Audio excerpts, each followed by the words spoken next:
Hello Prasanna sir, welcome back. Ganesha ಹಬ್ಬ ಜೋರು ನಿಮ್ಮ ಮನೇಲಿ? ನಿಮ್ಗೊಂದು ಗೊತ್ತಾ, ಗಣೇಶನ ಏನಕ್ಕೆ ಇಡ್ತಾರೆ, ಏನಕ್ಕೆ ನೀರಿಗೆ ಬಿಡ್ತಾರೆ ಅಂತ ಗೊತ್ತಾ? ಹಬ್ಬ ಮಾಡಕ್ಕೆ ಇಡ್ತಾರೆ. ಇಲ್ಲ, ಅದಕ್ಕೊಂದು ಸೈಂಟಿಫಿಕ್ ರೀಸನ್ ಇದೆ. ಓಕೆ, ಏನು ಗೊತ್ತಾ? ಹಳೆ ಕಾಲದಲ್ಲಿ ಒಂದು ಹಳ್ಳಿಗೆ ನೀರು ವಾಟರ್ ಸೋರ್ಸ್ ಏನಿರೋದು ಕಟ್ಟೆ ಅದರ ಮಾಡ್ಕೊಳ್ಳೋರು, ರೈತರುಗಳಿಗೆಲ್ಲ ನೀರು ಬೇಕಾಗುತ್ತೆ ಅಂತ.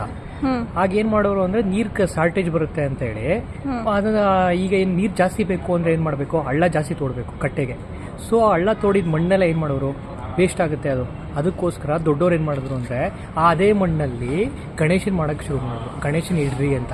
ಗಣೇಶನ್ ಇಟ್ಟಾದ್ಮೇಲೆ ಏನ್ ಮಾಡೋರು, ಬೇಸಿಗೆ ಕಾಲ ಬರೋದು, ಬೇಸಿಗೆ ಕಾಲದಲ್ಲಿ ಹಳ್ಳ ಜಾಸ್ತಿ ತೋಡ್ದಷ್ಟು ನೀರು ಜಾಸ್ತಿ ತುಂಬಿಕೊಳ್ಳೋದು. ಆ ವರ್ಷ ಪೂರ್ತಿ ಅವ್ರಿಗೆ ರೈತರುಗಳಿಗೆ ನೀರಾಗೋದು, ತೋಟಗಳಿಗೆ ಎಲ್ಲದಕ್ಕೂ ನೀರು ಬಿಡಕ್ಕೆ.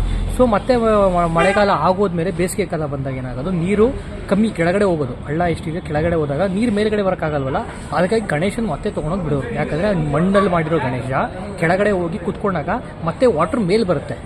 ಮೇಲ್ ಬಂದಾಗ ಏನಾಗೋದು, ಬೇಗ ರೈತರುಗಳಿಗೆ ಇನ್ನೂ ಈಸಿ ಆಗೋದು ಮತ್ತೆ ನೀರನ್ನ ತೊಗೊಳಕ್ಕೆ. ಆ ವರ್ಷ ಮತ್ತೆ ನೆಕ್ಸ್ಟ್ ಮಳೆಗಾಲ ಬರೋವರೆಗೂ ಅದು ಫುಲ್ಲು ಆ ನೀರು ಪೂರ್ತಿ ಅವ್ರಿಗೆ ಯೂಸ್ ಆಗೋದು. ಈ ಸೈಂಟಿಫಿಕ್ ರೀಸನಿಂದ ಗಣೇಶನ ಮಣ್ಣಲ್ಲೇ ಮಾಡಿ ಮಣ್ಣಲ್ಲಿ ನೀರಿಗೆ ಬಿಡೋರು. ಓಕೆ, ಗೊತ್ತೇ ಇರಲಿಲ್ಲ ನನಗೆ. ಬಟ್ ನವಡೇಸ್ ಯಾರು ಫಾರ್ಮರ್ಸ್ ಅದನ್ನ ಫಾರ್ಮರ್ಸ್ಗೆ ಹೆಲ್ಪ್ ಆಗಲಿ ಅಂತ ಈ ಥರ ಮಾಡಿದ್ದು. ಆದರೆ ಈಗ ಜನ ಏನು ಮಾಡ್ತಾ ಇದ್ದಾರೆ, ಪ್ಲಾಸ್ಟರ್ ಆಫ್ ಪ್ಯಾರಿಸ್ ಯೂಸ್ ಮಾಡ್ಕೊಂಡು ಅವರು ಆ ಗಣೇಶನ ಮಾಡಿ ಅದನ್ನೇ ನೀರಿಗೆ ತೊಗೊಂಡೋಗ್ಬಿಟ್ಟು ನೀರನ್ನ ಹಾಳು ಮಾಡ್ತಾ ಇದ್ದಾರೆ. ಅದಕ್ಕಾಗಿ ಮಣ್ಣಲ್ಲಿ ಮಾಡಿರೋ ಗಣೇಶನ ಮಾತ್ರ ಯೂಸ್ ಮಾಡಿ. Okay, go eco friendly. Yes, thank you.